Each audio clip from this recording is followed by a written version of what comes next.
São as duas melhores opções para quem quer chegar nos Estados Unidos o quanto antes, sem deixar dinheiro na mesa. Eu brinquei aqui com o EB1 que mesmo corrente ainda vão levar 200, 300 dias para você ter autorização de trabalho, que é o documento mais importante cá entre nós, para quem está chegando nos Estados Unidos. A autorização de trabalho faz muita diferença no jogo. Aí depois, você leva isso para os escritórios que conversaram com vocês para ver se eles sabem do que a gente está falando, tá? Olá pessoal, sejam todos bem-vindos a mais um Papo Imigratório comigo, Bruno Lócio, e com meu sócio Henrique Clear.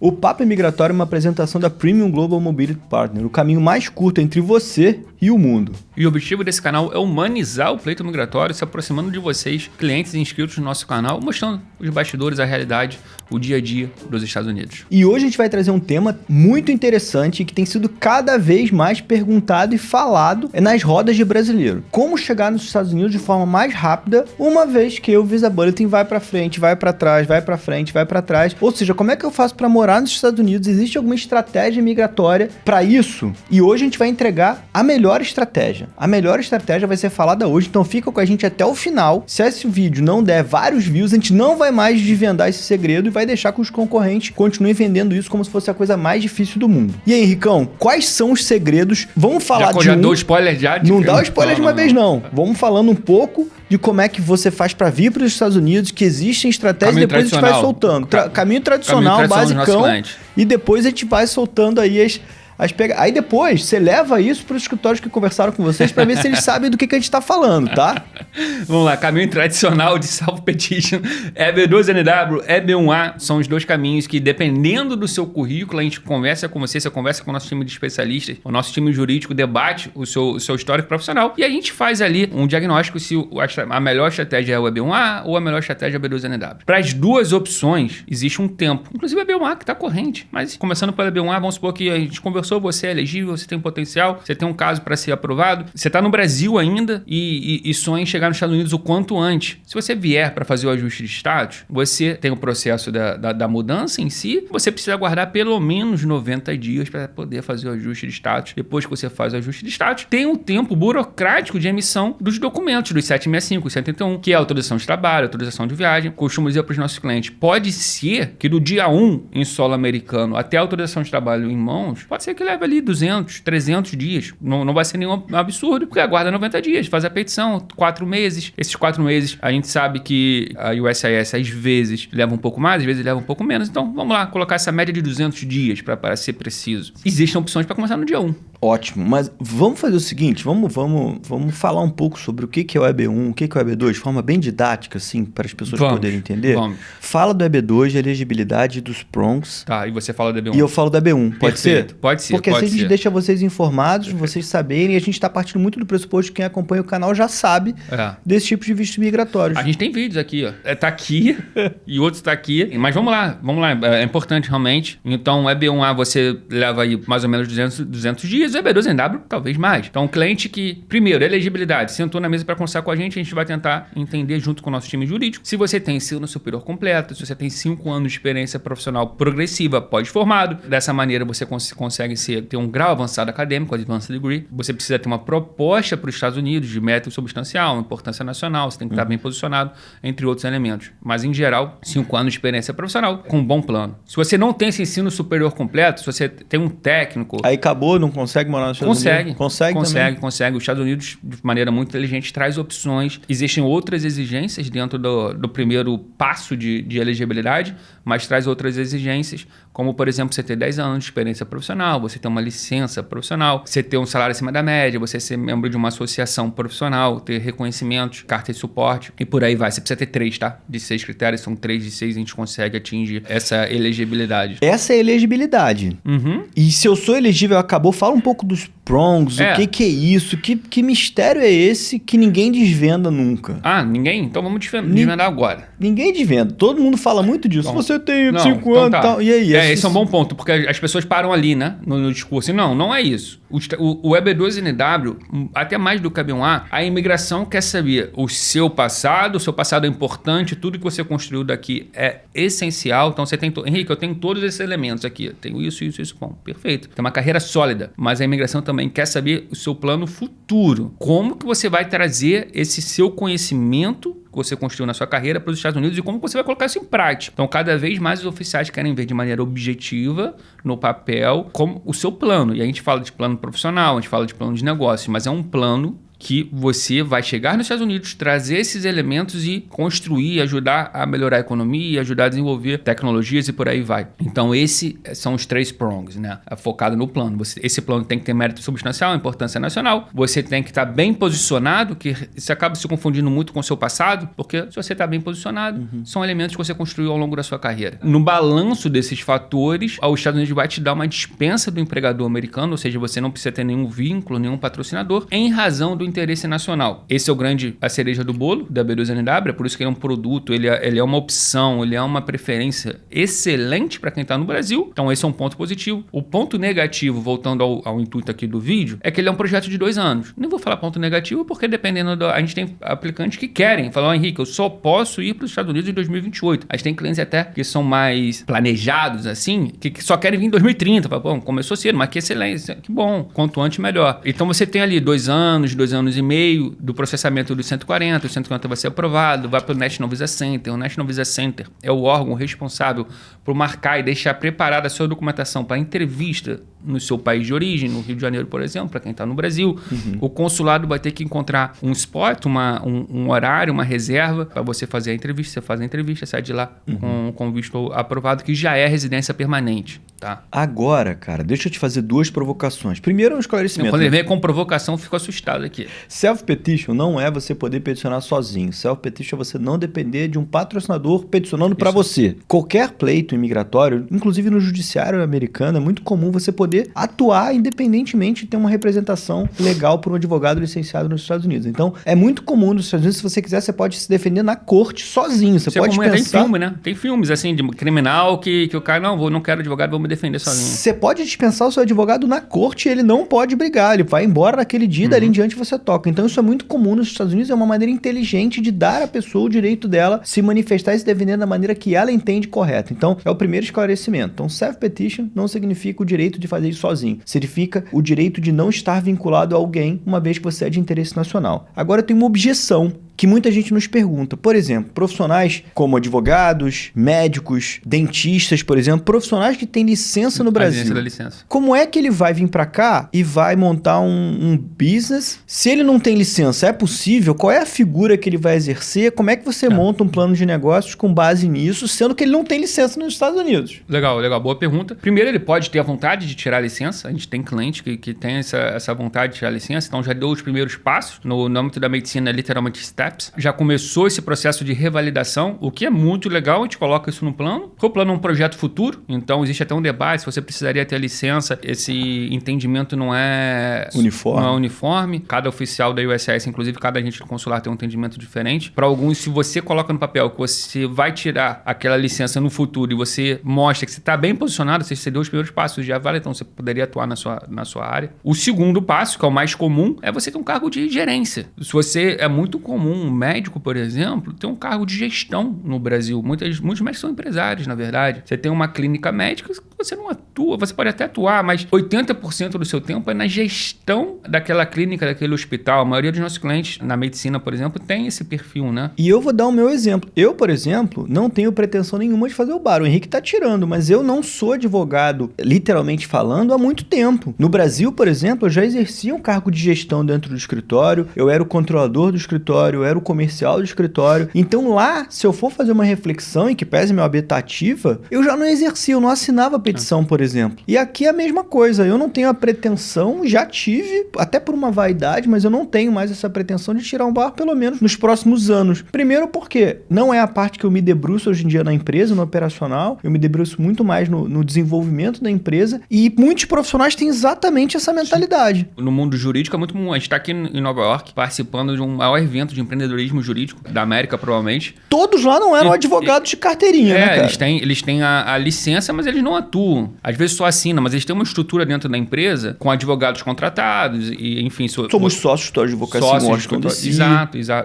Pois é. Então, vamos supor, se a gente estivesse aplicando hoje, a gente teria uma função de gestão dentro de uma estrutura jurídica. E aí, o fato de ser no segmento do campo jurídico ou no campo da medicina, mero detalhe. Não é o mais importante. O importante ali é a sua função de gestão. Obviamente, estou falando de profissionais que têm esse perfil. A gente alinha os documentos, alinha o currículo para mostrar para o oficial que, bom, esse médico aqui, por exemplo, um cardiologista, a gente teve um cliente que é cardiologista e ele é chefe num departamento de UTI específico para cardiologia. Ele faz toda a gestão da emergência, que é extremamente complexo. E ele tem embaixo deles médicos que atuam no atendimento ao paciente. É um exemplo de um plano de negócio. A gente tem uma médica que faz exames de ressonância, tem vários equipamentos, tem algumas clínicas no Brasil. Ela é um exemplo de quem não atua. Ela não vai lá fazer o exame. A hora dela não paga uma hora de... Perfeito. E assim, a gente vai 30 minutos de vídeo dando outros exemplos. A gente tem um dentista que tem uma rede de franquia espalhadas pelo Brasil. Ele não atua ali. Ele é um gestor dessa rede. Bom. Inclusive, é um caso aprovado.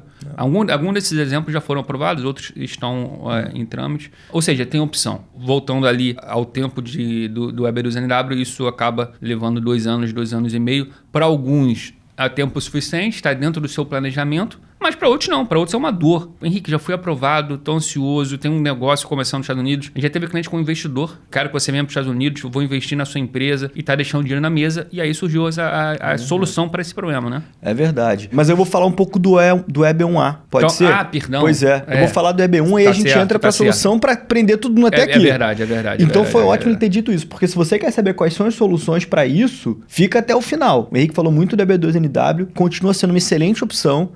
Tem profissional que esse é o visto migratório, se encaixa nesse, não tem por que você pensar em um EB1. Então é muito melhor você ter um EB2NW forte e pensar numa solução alternativa justamente para poder trazê-lo amanhã, do que você fazer um EB1 fraco para ajustar o status e ser negado. Lembrando que aqui no escritório, eu vou falar de EB1 agora, dificilmente a gente recomenda que você ajuste status antes da aprovação dos 140. Porque se você fizer o ajuste de status e o 140 for negado, aquilo retroage e você ficou fora de status. Então muito cuidado para esses escritórios falar, vem para cá amanhã e ajuste de status, porque se você não for aprovado, você vai ter um problema e você corre até de ficar fora de status e perder a possibilidade de vir para os Estados Unidos de forma legal no futuro. Falando um pouco do EB1A, o EB1A é um visto de primeira preferência, extremamente rápido, é o topo da cadeia, enquanto o EB2NW é o segundo, ou seja, muito bom também. O EB1A é o primeiro. E ele se destina a profissionais extraordinários, pessoas realmente brilhantes. A gente viu agora o filme, né, que Fernanda Torres quase ganhou o Oscar, a possibilidade do Brasil, mas o filme ganhou o Oscar de melhor filme estrangeiro. E ela é uma EB1A clássica. Ela é EB1A. O Neymar é um EB1A. Mas esse visto não se restringe a somente esses profissionais. Esses são profissionais que, pelos feitos deles, eles já são elegíveis de cara, feitos únicos de grande relevância. O caso dela seria o Oscar. Mas outros profissionais com extremo reconhecimento na área também são elegíveis e conseguem o green card através do EB1A. E os Estados Unidos, um país extremamente esperto nesse sentido, assim como ele fez na EB2NW para quem não tinha graduação, ele fez o mesmo para os profissionais extremamente qualificados, que não tinham atingimento único. Ele pensou em critérios que, uma vez preenchidos, pelo menos alguns deles, você conseguiria ser elegível. E no EB1, diferente do EB2, o EB2 ele tem 50% elegibilidade e 50% a parte subjetiva. Já no EB1 você tem 80% elegibilidade e 20% a parte subjetiva. Por quê? Porque mesmo que você seja um profissional extremamente qualificado, extraordinário, você precisa vir para cá e mostrar que você vai colaborar com o governo americano, com a economia nos Estados Unidos e compartilhar um pouco da sua genialidade. Então ele bolou. O governo pensou em 10 critérios, você precisa atingir 3.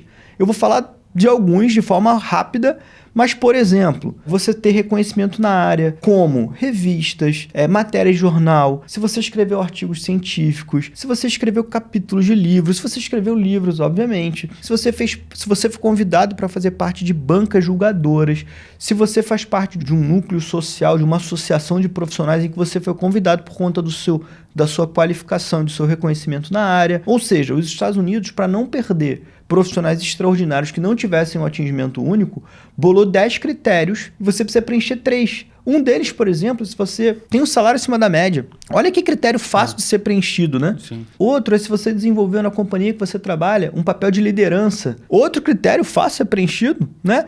Um terceiro é se você tem reconhecimento. Porque se você é um profissional extraordinário, e aí vamos combinar que nem todo mundo é extraordinário, uma fatia muito pequena da população, você tem reconhecimento pelos seus feitos. Então você tem 3 critérios assim, ó, com muita facilidade. Advogados conseguem fazer isso com muita facilidade, médicos conseguem fazer isso com muita facilidade, engenheiros também. Quem é da área acadêmica, o pesquisador, basicamente da essência da sua profissão, você vai gabaritar todos os critérios, basicamente. Então, o EB1A, ele é muito possível, muito atingível. E pouca gente sabe disso, pouca gente fala sobre isso. A gente sabe agora que tem escritórios vendendo isso como se fosse também uma grande facilidade, o que não é. Essa dobradinha que está acontecendo agora é perigosa também, porque você vai vir para cá, vai ajustar o status, e aí quando você for negado, você vai cair para B2NW. Então, tomem cuidado com isso, tá bom? Vamos falar agora da cereja do bolo? Vamos. Para quem ficou aqui até o final, já tem mais de 10 minutos de vídeo. Quais são? E aí vamos na furada e vamos na coisa boa. Tá. Primeiro vamos falar das opções. Quais são as opções que você acha interessante dentro de um planejamento imigratório que vai trazer o cara amanhã para o cara não deixar dinheiro na mesa, Henricão? A gente já enrolou muito para dar essa opção. Então, L e O são as 2 melhores opções para quem quer chegar nos Estados Unidos o quanto antes, sem deixar dinheiro na mesa. Eu brinquei aqui com o EB1 que mesmo corrente ainda vão levar 200, 300 dias para você ter autorização de trabalho, que é o documento mais importante cá entre nós, para quem está chegando nos Estados Unidos. A autorização de trabalho faz muita diferença no jogo aqui de negócios, de trabalho e tudo mais, no mundo corporativo nos Estados Unidos. Você com um O, ou um A, ou com L, você chega aqui dia 1, obviamente tem ali um detalhe burocrático, você recebeu o seu Social Security Number, que é o CPF aqui nos Estados Unidos, mas muito rapidamente você consegue já ganhar em dólar, consegue trabalhar, consegue trazer sua família. O processo inteiro é rápido. A gente fala de Premium Process com 15 dias úteis, você tem a aprovação da sua petição. Entrevista, que eu brinquei no EB2NW, que pode levar aí 1 ano para você ter sua entrevista. Você tem uma entrevista de uma semana para outra, às vezes de um dia para o outro. Ela é tão rápida que muitas vezes a gente nem gosta de marcar muito rápido, porque o cliente pode ter aprovação aqui nos Estados Unidos, na USCIS, e essa informação nem chegou no consulado ainda. Você já conseguiu marcar, só que quando você chega na entrevista, o agente consular, ao entrar no sistema, falando a sua petição, a sua aprovação ainda não entrou aqui, eu ainda não estou conseguindo visualizar que você foi aprovado, não estou conseguindo carregar os documentos que você enviou para a USCIS, aí ele pede ali para o cliente, inclusive todos os nossos clientes já levam a pasta com 1000 páginas de documentos, fala, leva ali embaixo do braço, porque realmente é muito rápido, então você precisa entregar isso para o agente consular. Ou seja, 3 semanas você tem da aprovação à entrevista consular. Fala do L1A, fala dos critérios, o que é o L1A, ele leva para algum visto imigratório depois, por que ele é uma boa estratégia migratória, e eu falo do O. O L é um visto de transferência de executivo através de empresas de multinacionais. Como que a gente faz isso na prática? Se você é um empresário no Brasil, tem a sua empresa e quer empreender no mesmo segmento, você quer quer criar uma subsidiária aqui nos Estados Unidos, você pode fazer isso estando no Brasil. Você abre uma limitada aqui, sendo subsidiária da matriz brasileira, e essas personalidades jurídicas se comunicam e transferem o executivo, transferem o beneficiário do visto, da aplicação, da matriz para a subsidiária. Isso pode ser feito, a gente mostra para os Estados Unidos que de fato existe essa conexão entre as 2 empresas, e você, como executivo, como CEO, como diretor comercial, diretor financeiro da empresa estrangeira / brasileira, o seu papel é muito importante, por isso você viria para os Estados Unidos para dar seguimento ao negócio. O ponto positivo é que isso é muito rápido. A empresa nos Estados Unidos não precisa estar em operação, com venda, com cliente, faturando $1 milhão.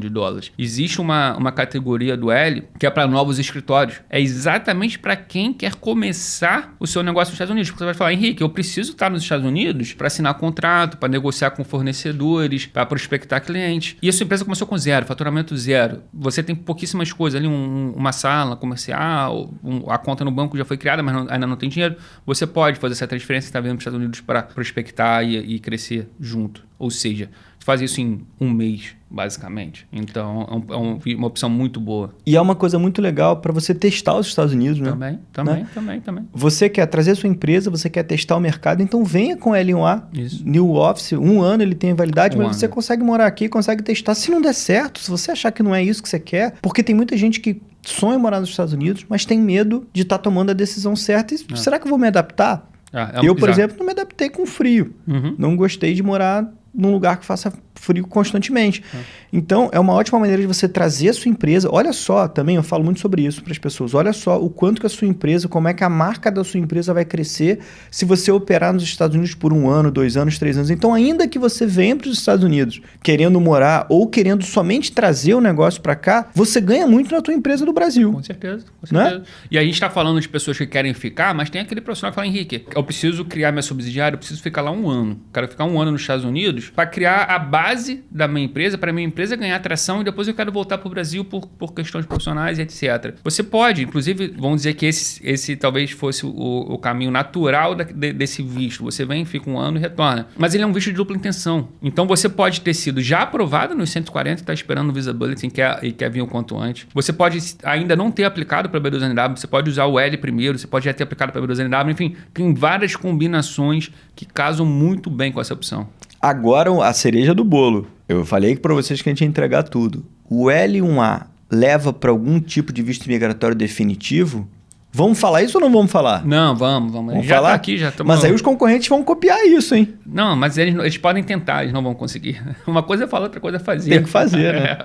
Mas tem o EB1C. EB1C é o caminho natural para quem vem para os Estados Unidos. L1A fica 1 ano aqui. Depois, como executivo de uma multinacional, você consegue fazer a B1C. É bem direto a Green Card. Mais um motivo para você fugir desse combo que estão fazendo. É B1A, é B2NW. Mais um motivo para isso. Um não tem nada a ver com o outro. Ele pode ser uma outra opção? Pode. Mas a melhor opção é um planejamento imigratório que você vê amanhã com visto temporário de trabalho que leva para um visto de habilidades extraordinárias. Então você vem para cá, transforma sua carreira, cresce profissionalmente nos Estados Unidos, no mercado internacional, e depois aplica para um visto definitivo. Então você faz um planejamento imigratório muito interessante. Vou falar um pouco de O1A. Por que vou falar de O1A? Porque eu falei do EB1A. Eles são muito similares.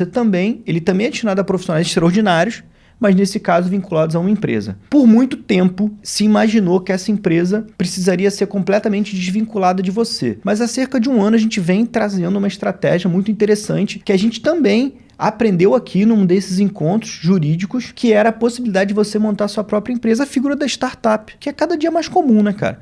Então você monta uma pequena empresa e você também é importante para ela, então você se patrocina, você é o seu patrocinador, é para que você possa desenvolver o negócio dos Estados Unidos. Então, o O1A é um visto de primeira preferência vinculado a uma empresa, e aí o grande segredo é esse. E o fato de você poder abrir a sua empresa, ele é tão real que o próprio SIS atualizou o manual e disse claramente essa possibilidade, porque a gente fazia isso, mas muita gente dizia, mas isso não existe, não é possível, vocês estão dando uma interpretação diferente do que diz o manual. Não, o manual só não era claro nesse sentido, mas agora é claro. E era um equívoco, porque parecia que era uma punição. O fato de você ser empresário, então você não pode. É como se fosse algo negativo, mas é o contrário. Se você é empresário...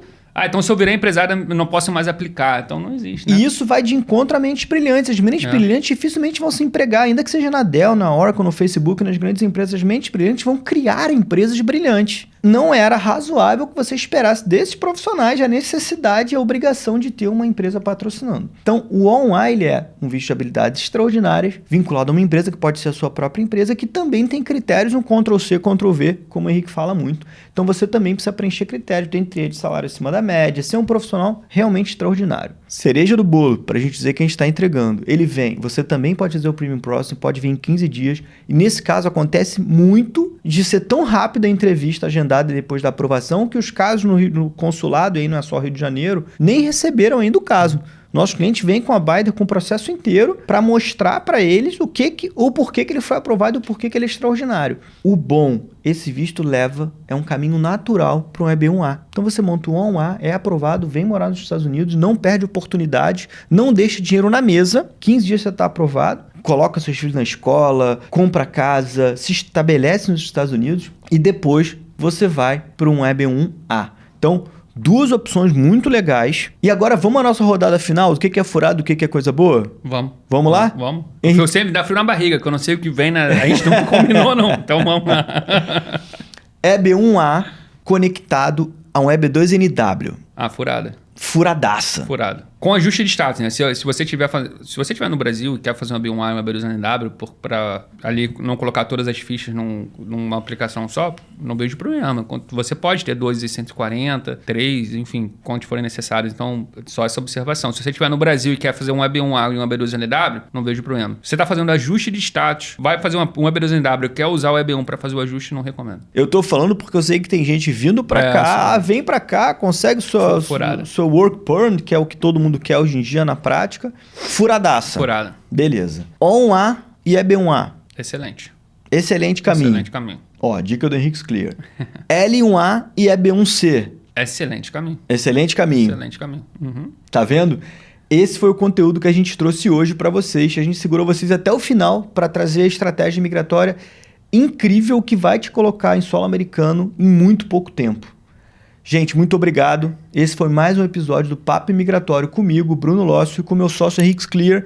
Mas antes, o Henrique tem uma estatística para vocês, que a gente se emocionou e não falou dela. Eu achei que fosse passar a batida, a estatística é tão importante. Então, mais 50% das pessoas que assistem todos os vídeos, em qualquer canal no YouTube, acabam não comentando, não se inscrevem e não curtem aquele vídeo que está ali assistindo. Então, não acredito. É verdade, nenhuma.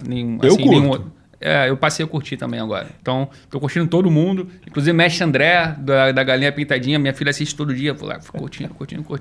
Porque é uma forma do YouTube entregar mais esse conteúdo. Então, eu queria pedir para vocês não deixarem de curtir, se inscrevem no canal, comentem aqui embaixo, dizem o que vocês estão achando do vídeo, elogiando, criticando, para que a gente possa cada vez mais entregar o melhor conteúdo possível para vocês. Comenta aqui embaixo, qual é a estratégia migratória que você gostaria de fazer no seu caso? EB1A e O1A? L e EB1C. O que você imagina? Comenta aqui embaixo. É furada, Bino? Não é furada? O que você se meteu?